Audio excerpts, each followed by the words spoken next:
یہ موجودہ لیڈرشپ ہے جو دونوں پارٹیز ہیں ان سے جان چھڑانے کی بات کر رہے ہیں، کیا لگتا ہے آئندہ 10 سالوں میں آپ کو پاکستان میں جو یہ دونوں بڑی سیاسی جماعتیں ہیں یا موجودہ جو حکومت ہے اس کے آپ 5 سال پورے ہوتے نظر آتے ہیں آپ کو؟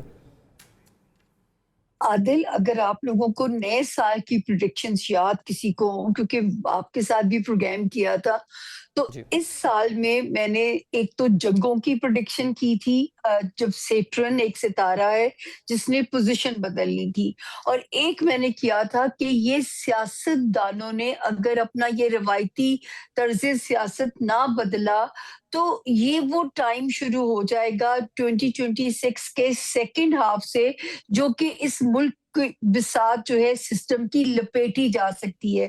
یہ اچھا ٹائم شروع ہو گیا ہے 27 جولائی سے، اس کے کیونکہ میں ٹائم فریم نکال سکتی ہوتی ہوں۔ ہو سکتا ہے اگر ایکٹیو چیزیں ہوئی تو ہو سکتا ہے آپ لوگوں کو 11 دسمبر سے پہلے چیزوں کی سمجھ لگ جائے before end of this year, لیکن اب یہ ستارہ آ چکا ہے اور یہ کیا کرتا ہے، ایک سسٹم کو بند کرتا ہے، نئے سسٹم کی بگننگ کرتا ہے۔ اس کی بیس پہ میں نے یہ پریڈکشن کی تھی کہ اس ملک میں مجھے یکساں نظام کی تبدیلی نظر اور سمجھ آتی ہے ستاروں کی روشنی میں۔ مجھے نہیں پتا اس سسٹم کا کیا نام ہے، پارلیمانی نظام تو میں کہتی ہوں اس ملک میں اس لیے نہیں چل سکتا۔ آپ اپنی ہسٹری اٹھا کے دیکھ لیجئے، یا اچھا وزیر اعظم نااہل میڈم ثابت آپ ہو یہ جاتے کہنا ہیں یا کر چاہتی دیے ہیں جاتے کہ ہیں۔ ستارے یہ کہہ رہے ہیں کہ صدارتی طرز نظام ہو، مجھے آپ کی نئے انتظامی یونٹ اور ساتھ میں پھر صدارتی نظام، ٹھیک ہے، آپ کو یہ لگ رہا ہے؟ ہاں تو یہ یا وزیر اعظم نااہل ثابت ہوتے ہیں یا کر دیے جاتے ہیں، تو کوئی وزیر اعظم آج تک اپنی مدت پوری نہیں کر سکا۔ جو بھی سسٹم تبدیل ہوگا، میں ستاروں کی روشنی میں یہ امید دے سکتی ہوں اسی میں ملک کی اسٹیبلٹی ہوگی، اسی میں ملک آگے چلے گا بھی انشاءاللہ تعالی، کیونکہ جب وزیر اعظم 1.5 سال بعد 2 سال بعد جاتے ہیں، چیزیں ہم اسکریچ سے ریوائنڈ سے پھر ہماری چیزیں شروع ہو جاتی ہیں۔ تو مجھے تو اور یہ میں بہت عرصے سے ٹھیک ہے، کہتی آ رہی ہوں۔ آپ نظام کی تبدیلی کی بات کر رہی ہیں کہ 2 سال میں یہ نظام آپ کو جو ہے کہنے کے لپٹتا ہوا نظر آ رہا ہے، لیکن محسن نقوی صاحب بڑے طاقتور وزیر ہیں، وہ گارنٹی دے رہے ہیں کہ 5 سال یہ جو پرائم منسٹر ہیں پورے کریں گے۔ معجزہ ویسے ہے حیرت جب پورے ہو جائیں، کیونکہ آج تک یہ ستارے بھی معجزہ ہوا کشا اس کشا ملک میں۔ پاکستان کی طرف ہی چلے آ رہے ہیں۔ دیکھیں یہ بڑا محدود سا نالج ہے، نام مجھے نہیں پتا، وہ ٹیکنوکریٹس ہیں، وہ قومی ہے، وہ صدارتی ہے، باخدا نہیں پتا، لیکن مجھے ایسے لگتا ہے کہ یکسر تبدیلی سسٹم کی یہ ایک پیش کوئی واحد ہے جو میری راستے میں ہے، باقی تو اللہ تعالیٰ نے ساری ٹھیک ہے، پیش گوئیوں کی عزت رکھی ہے، اور ایک انشاءاللہ تعالیٰ اس سال کے ابھی جو ٹائم شروع ہوگا، 2 سال جو ہیں پاکستان میں اکنامک جو ہے وہ اسٹیبلٹی جو ہے وہ بھی آپ لوگ دیکھو۔ آپ مستقبل کا حال تو بتاتی ہیں، ماضی میں کہاں کہاں ہم سے غلطیاں ہوئیں اور کون سی ایسی شخصیات تھیں اگر آپ نے ان کی پروفائلنگ کی، ان کی پروفائل آپ نے پڑھی ہو، جو ہوتی تو شاید آج کا پاکستان جو ہے کچھ مختلف ہوتا؟ سب سے پہلے تو جی آپ سب کو بھی، سننے والوں کو بھی، جو بھی ہے، میں کہتی ہوں آزادی سے بڑی نعمت دنیا میں کوئی اور نہیں ہے۔ بلا شبہ۔ آپ جب جاؤ نا، جب سیکنڈ آپ شہری بنتے ہو کسی ملک کے، اور کتنے مسائل کا سامنا کرنا پڑتا ہے آپ کو، اور یہ چاہے جیسا بھی ہے، تو اپنا ہم نے اپنے آپ کو ڈاؤن نہیں ہونے دینا، اپنی عوام کو نہیں ڈاؤن ہونے دینا۔ آپ جا کے سڑکوں پہ دیکھیے، عوام کا جذبہ دیکھیے، جذبہ وہیں پہ ہے۔ میں مانتی ہوں کہ ہمیں آج تک، لیکن ایک بات ہے کہ زیادتیاں تو خیر سب کی طرف سے عادل ہوئی ہیں، میرا تجزیہ کرنے کا کیونکہ میرے معاملات نہیں ہیں، لیکن ستاروں کی زبان سے اگر میں پڑھتی ہوں تو میں کب سے ایک بات کہتی تھی کہ 2025 کے سیکنڈ ہاف سے وہ ٹائم شروع ہو جائے گا جب پاکستان سپر پاورز کا لاڈلا ہوگا، مجبوری بن جائے گا ملکوں کی۔ میں مانتی ہوں کہ ابھی ہم اپنے اندر ایک انتشار کا شکار ہیں، وہ بھی ابھی آگے آپ جب پوچھو گے تو میں آپ کو اللہ میری ان نہیں، یہاں پر میں آپ کو آپ کی عزت رکھ لیں۔ ایک پریڈکشن جو ہے وہ ہمیں بھی یاد ہے، سال 2024 کے آخر میں ہم نے جو ہے ایک پروگرام کیا تھا کہ آنے والا سال کیسا ہوگا، تو آپ نے کہا تھا مئی کا مہینہ پاکستان کے لیے کہہ لیں کہ ایسا ہوگا کہ میرے پاس الفاظ نہیں ہے کہ میں آپ کو بیان کر پاؤں کہ کیا ہوگا پاکستان کے ساتھ۔ پاکستان ایک راکٹ کی طرح اوپر جاتا ہوا نظر آ رہا تھا آپ کو، اور پریڈکشن آپ کی سچ ثابت ہوئی۔